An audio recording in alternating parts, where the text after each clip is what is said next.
Bonjour, merci de m'avoir invité, de me donner l'occasion de parler sans slide. Ça nous évitera d'avoir à nouveau des cartes de la France avec toutes ces mauvaises nouvelles qui arrivent euh, et des analyses de nos stress tests sur nos portefeuilles de financement au regard de ce qui effectivement peut être inscrit dans des scénarios, on va dire, avec différents épisodes qui peuvent être des catastrophes. Et voilà, c'est le principe même d'un stress test dans une banque. Et effectivement, c'est des choses que, bien évidemment, on matérialise en définissant des événements. Donc, comme nous l'a un petit peu expliqué Jean-Emmanuel sur le cas de HSBC.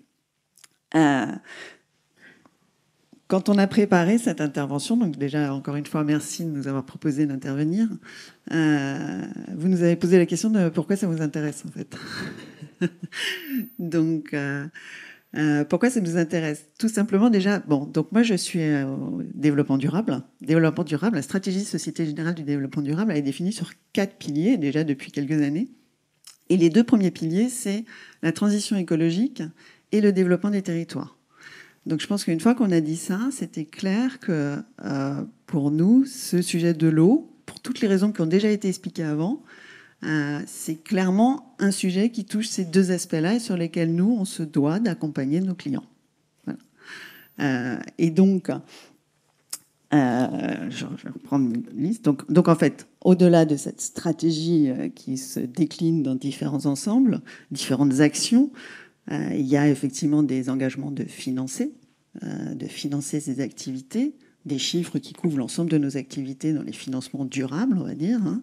Mais il y a aussi des engagements, notamment au travers d'une enveloppe d'investissement d'1 milliard sur les métiers de la transition, l'accompagnement notamment des entreprises dites emerging leaders, donc les entreprises qui sont en train de développer les solutions de demain. On a participé récemment effectivement à des investissements dans une entreprise qui s'appelle IAGE, qui développe des solutions de biotechnologie pour évaluer la qualité de l'eau.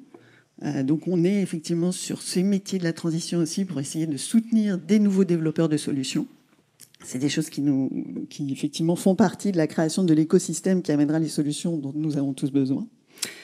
On a, quand on parle de développement des territoires, bien évidemment, le sujet aussi, c'est d'accompagner les territoires. Je pense que là, on a vu avec tous les exemples qu'il y a eu déjà, et je pense qu'il y en aura encore d'autres cet après-midi, toutes les spécificités territoriales. Je pense que c'est pas à l'audience aujourd'hui que je vais l'apprendre. Et donc, effectivement,